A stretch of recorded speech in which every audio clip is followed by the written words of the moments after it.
So very good afternoon, dear students. In today's class on network analysis and synthesis, we are going to start a new topic, that is your network functions. Okay.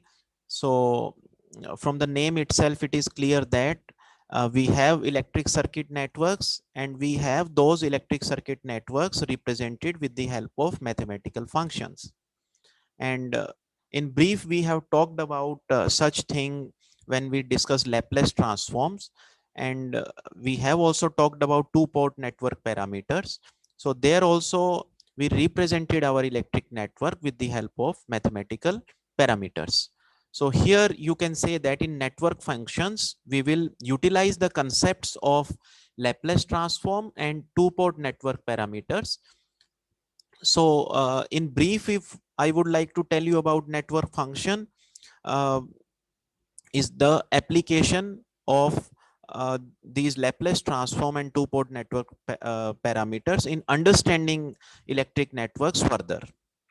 Okay, so a few things you may feel that we have already studied in previous classes, but that coverage is important and with different flavor. Okay, so let us now start.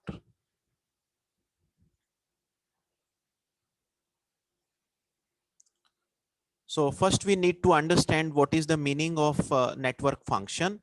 So network function is the relationship between the transform of the source to the transform of the response.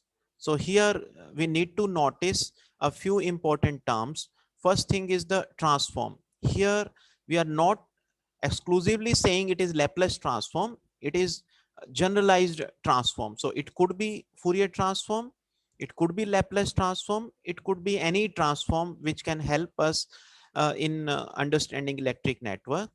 So it is the relationship between those transforms, and we have to obtain the transforms, one at the output side and another at the input side.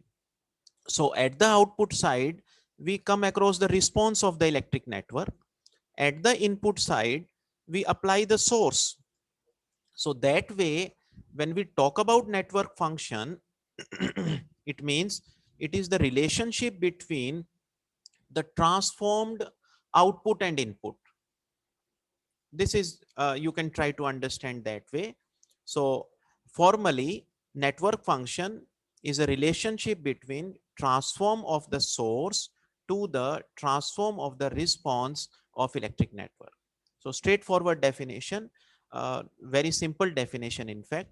So first parameter which is related to network functions, and we will talk about very frequently in this chapter, is driving point impedance.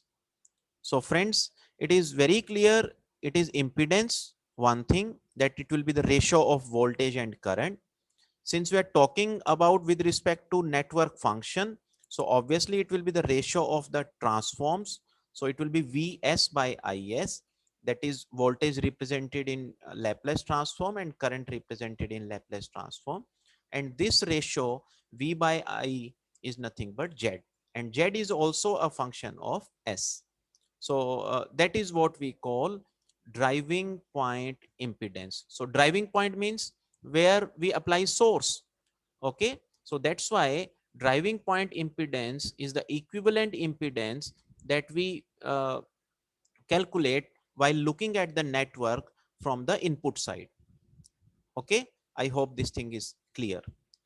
So this is first important term, that is driving point impedance. Another is driving point admittance. So this is straightforward, the inverse of your impedance. So inverse of impedance is nothing but Is upon Vs, and your driving point impedance is, sorry, admittance is represented by your Ys. Fine. So another thing that I would like to point out here is, this is the driving point impedance of one port network. In case of one port network, we will have only one port, that is say input port. So this is a one port network. So where we have this network and we are applying source to this. Okay, so if we talk about two port networks, then in that case, the driving point impedance will be defined at port 1 exclusively. So for port 1 driving point impedance, it will be your Z11S, which is equal to V1S divided by I1S. Okay, so it means the voltage at the input port and the current, corresponding current at the input port, and we call it as Z11S. And I think you could recall this expression from your two port network where we talked about Z parameters. Okay, so in Z parameters we had one parameter Z11, so it was defined in the same fashion as we have done here. So this is the driving point impedance at port 1. Next, similarly, we have driving point admittance at port 1. So at port 1, driving point admittance will be just reverse of the driving point impedance. So it will be simply I1S divided by V1S, which gives us Y11S. So this is nothing but the Y parameter that we discussed in our two port network parameters. Similarly, if you apply voltage source at output port, or in fact, more generally, I should say at port number 2, in that case, we will call that as driving point impedance at port 2, means the equivalent impedance that we will come across when we look into the network from port number 2 side. Okay, so for that, your driving point impedance at port 2 for two port network will be Z22. This expression also we have seen in our Z parameters. So Z22 is nothing but V2 divided by I2. And here you try to observe that all are your Laplace domain functions or parameters. Okay, so in the same fashion, we define driving point admittance at port 2, which gives us nothing but Y22 is equal to I2S upon V2S. Next is your transfer impedance. So transfer impedance means where both the ports will be involved, that is port number 1 as well as port number 2. If you see here, in case of driving point impedance and driving point admittance, we considered only one port at a time, either port 1 or port 2. Whereas in case of transfer impedance, transfer means we are transferring from one port to another port. So obviously it will require the involvement of both the ports. So transfer impedance for two port network is defined as Z12S, means from 1 to 2. Okay, whereas this transfer impedance Z12S will be equal to V2 upon I1S. So here you have 1 2 and here you have 2 upon 1. So this terminology or the notation you have to memorize or keep in mind, that Z12 is equal to nothing but V2S upon I1S. That is your voltage at the port 2 divided by the current at port 1. So this is your transfer impedance. Okay, students, though you have seen these parameters, in fact Z12 also you have seen in your Z parameters, but you have to keep in mind the nomenclature that we have given to these parameters in this chapter. That is important. Next, we have transfer admittance, which is nothing but the reverse of transfer impedance, which is represented by Y12S. So we have 1 2 here, and here it will be I2S upon V1S. Next is, this is very, very important, that is your voltage transfer ratio. Since we have transfer ratio, so obviously it will involve both the ports, port 1 and port 2. So for voltage transfer ratio means we are transferring voltage from port 1 to port 2. So we define voltage transfer ratio as G12, and the rest of the notation is same as we have discussed in the previous slide. So G12S will be equal to V2S upon V1S. So you can say that output voltage at port 2 divided by input voltage at port 1. This is called voltage transfer ratio. Okay. Then next is your current transfer ratio. So current transfer ratio, it is defined as alpha 1 2, and it is equal to the current at the output divided by the current at the input port. Okay. So these two parameters you need to memorize or remember specifically. We also call these parameters by another name. You may have heard of these parameters, and another name for these parameters, we call them as transfer function. We call them as transfer function. And this is a very common term and very important term when we talk about any electric network. In fact, in control system also you talk about this term transfer function.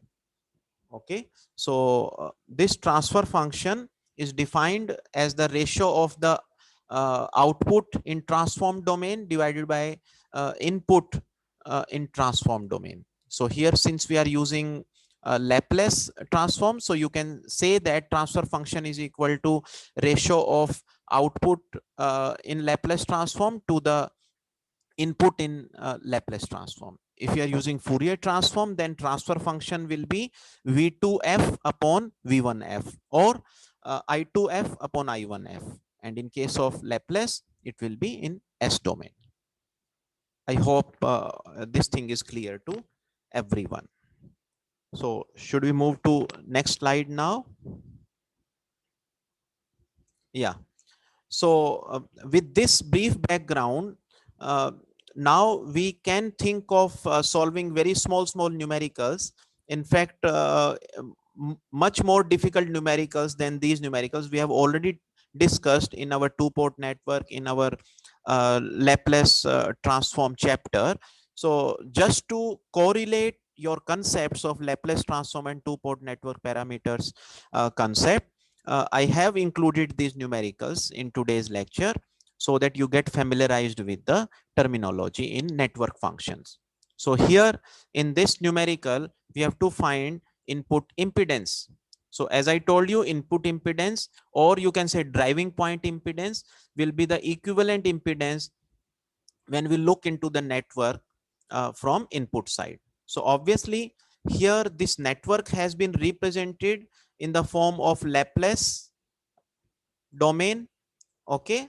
So we need not do anything else. We can consider our straight away this R, Ls and 1 by Cs. We need not worry about whether there is a capacitor or inductor, because they are already represented using Laplace transform approach.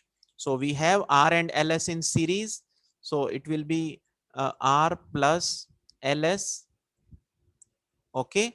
And this series combination is in parallel with the capacitor, and the Laplace equivalent of the capacitor we already know, it is equal to 1 by Cs.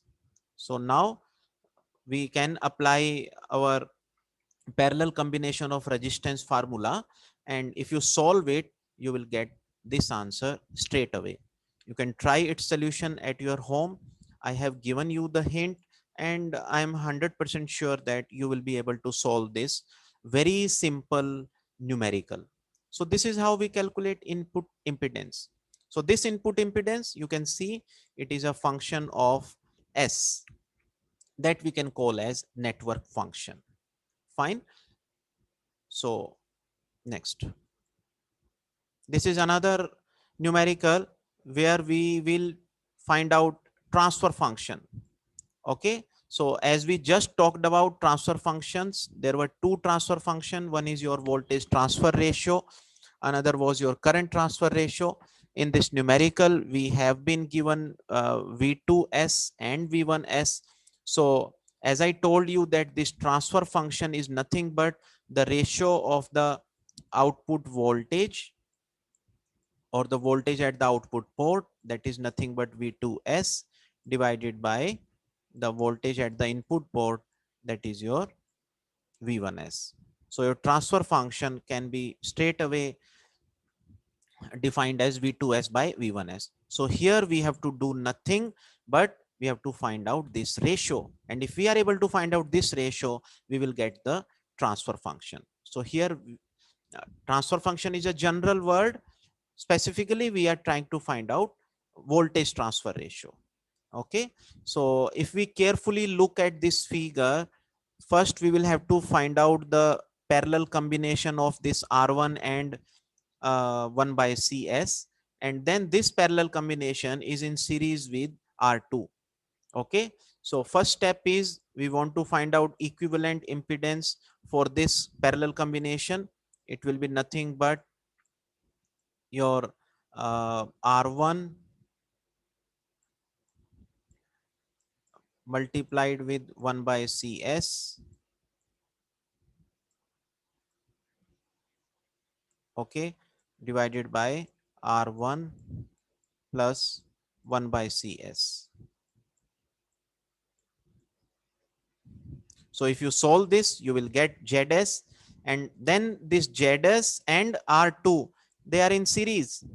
And if you look carefully, this V2S is the voltage across R2, and V1S is the voltage applied to the series combination of ZS and R2.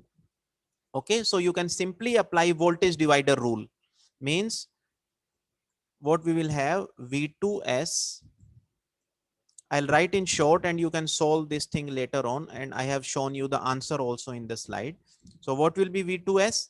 That is voltage across R2. We will apply voltage divider. So we'll have V2S is equal to R2 divided by R2 plus ZS. ZS is that parallel combination that we have solved, and multiplied with V1S. So this is what we already know about voltage division. You can take your V1S there and you can solve this. You will get this answer. Very simple. So students, this is how we can obtain transfer function of this given electric network. And this is also a function of S. Okay, R, C and L, these are this will give us constant value. So we have voltage transfer ratio or the transfer function in the form of Laplace. Next. So again, for this network, we have to find out ZS. ZS is nothing but your driving point impedance, which has been shown here when you look into the network from the input side. So here we have a capacitor 2 farad, we have resistance 2 ohm, and we have inductor 1 Henry. So here we have to carry out one extra step, and that step is that we have to convert this given network into its equivalent Laplace domain network. So we know that inductor L becomes LS. So it becomes 1S, that is we represent our inductor with 1S, and then mathematically we can treat the as a resistance with value 1S. Similarly, your capacitor C, it becomes 1 by CS. So it will be 1 by, the value of C is 2, and then S. So your capacitor of 2 farad will be represented by 1 by 2S. So now circuit is very, very simple. We have to find out equivalent impedance at the input side. So what we will do, these are in parallel. So 1S and 2 ohm, these are in parallel. Okay. So this 2 is in parallel with 1S or S, one and the same thing. So we have to obtain its parallel combination, and then we have to add in series 1 by 2S. So this gives us ZS.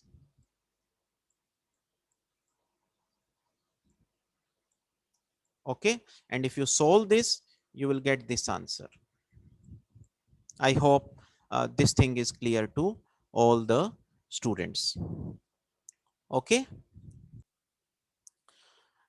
So dear students, in this slide, we are moving further from in the concept of our network functions. So once we have obtained network functions in the form of, you can say, driving point impedance, driving point admittance, or in the form of transfer function. Okay. So now once we have available with us network functions, we need to interpret that network function. So in the network function, the most important thing that we need to find out is the poles and zeros. So before we are in a position to find out uh, poles and zeros, we need to define poles and zeros. We need to understand the poles and zeros in case of our network function. Fine. So we have already seen the network function. Here we are defining network function as HS, which is a ratio of AS and BS. So we have in the numerator also a Laplace transformed function, which can be represented like this, where we have decreasing power of S, and in our denominator also we have represented our BS in the form of uh, S domain. Okay, where A naught, A1, AN minus 1, these are the coefficients. So in a way you can say that these are the polynomials in S. In numerator, the coefficients are A naught, A1, A2, and so on. In denominator, the coefficients of S domain polynomials are B naught, B1, and so on. Okay. So students, notice this thing, that these coefficients, that is your A naught and B naught and so on, these coefficients must be real and positive for passive network. So here I want to point out one thing. In fact, this question should have been asked from your side, that why at all we are studying network functions. In fact, with the help of network functions, we are trying to characterize our electrical network. Okay, so by looking at network function directly, we can tell whether our network is passive or not, whether our network is physically realizable or not, whether our network is stable or unstable, or marginally stable or unstable. So such kind of characteristics we can make out just by looking at the network function representing that electric network. So that is the beauty of network functions, that you can judge the performance or the characteristics or the analysis part on paper by using network function. You need not physically have resistance with you, inductor with you, capacitor with you. You can analyze that network with the help of network functions. I hope this point is clear now. So now these polynomials in S, in numerator and denominator, they will be factorized. Okay. So in general, we can write like this. A naught is some constant, and this polynomial has been expressed in the form of factors. S minus Z1, S minus Z2. This is general representation. Similarly, in the denominator, the various factors are S minus P1, S minus P2, S minus P3. So this is a generalized representation. So Z1, Z2, Zn, these are the factors uh, of your numerator part, and this P1, P2, up to Pm are for the denominator part. Okay. So we more precisely, we call them as Z1, Z2, Zn. They are the roots for AS, that is your numerator, and P1 to PM, these are the roots for your denominator. Okay, and A naught, B naught, these are some constant factors. We may call them as scaling factors also, which can be represented by K. So students, the roots of the numerator part, they are called zeros. And that's why we represented them with Z1, Z2, and so on. And the roots of the denominator part, that is BS, they are called poles. Okay. So the roots of numerator, these are called zeros, and the roots of denominator, these are called poles. And graphically, when we represent these zeros, we represent zeros with the help of a circle. And if we need to represent poles graphically, we represent poles with the help of cross. This thing will be more clearer when we move further in our discussion on poles and zeros. But right now you can memorize this, that zeros means circle and poles mean cross. Okay.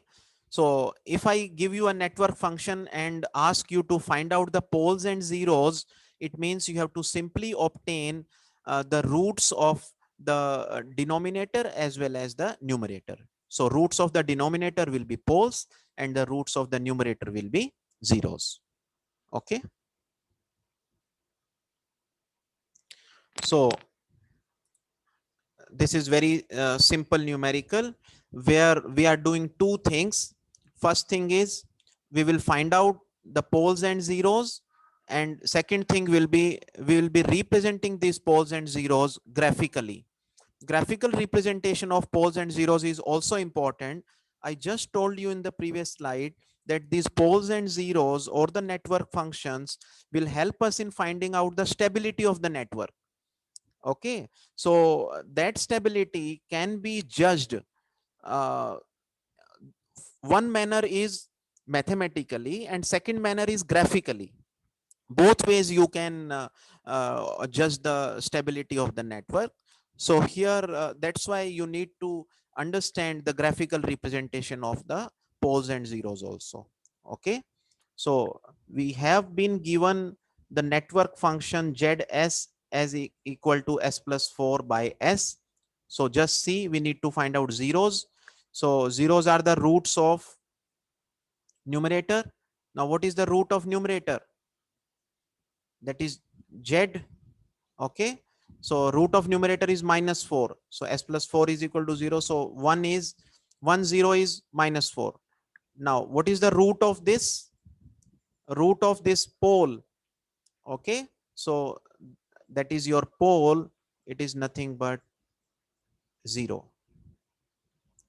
Okay, in other words, when do we call a value as root of any polynomial? When you substitute that value of root in the polynomial, it gives you 0. Okay, so one way to find out root is you equate your polynomial to 0. So if you equate s plus 4 equal to 0, what will be the value of s? S will be minus 4. So this is one of the roots. And since this is for the numerator, we call that s equal to minus 4 as 0. Fine. Now we need to find out the root of denominator. That will be, in denominator we have only one term, that is s. We equate it to 0. That gives us s equal to 0. It means the pole is nothing but, we have only one simple pole. One pole, its value is 0. Okay, now we have to represent these zeros and poles in graphically. So what we do, these poles and zeros, these are nothing but the values of s. Okay, students, just try to remember one thing, though we will discuss this thing in detail separately sometime. S is also known as complex frequency. Complex frequency, or you can say this is some complex number. S is a complex variable, more precisely. S is a complex variable and it is a complex frequency basically. So we represent S as sigma plus j omega.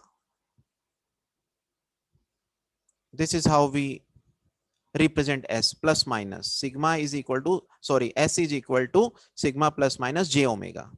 Okay, and all of you know the representation of any complex number graphically. In case of complex number, on x-axis we represent the real part, on y-axis we represent the imaginary part. I think you are well familiar about this thing.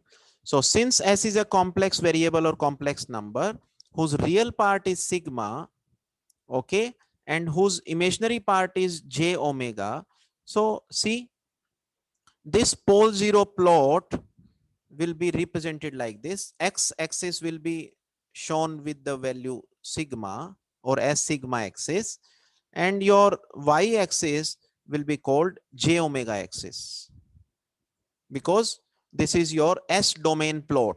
So sigma plus j omega. Okay. So now, because this 0 and -4, these are nothing but the value of S. So obviously this graphical representation has to be in the form of S. So that's why your X axis is sigma here and your Y axis is j omega. So now what is the value of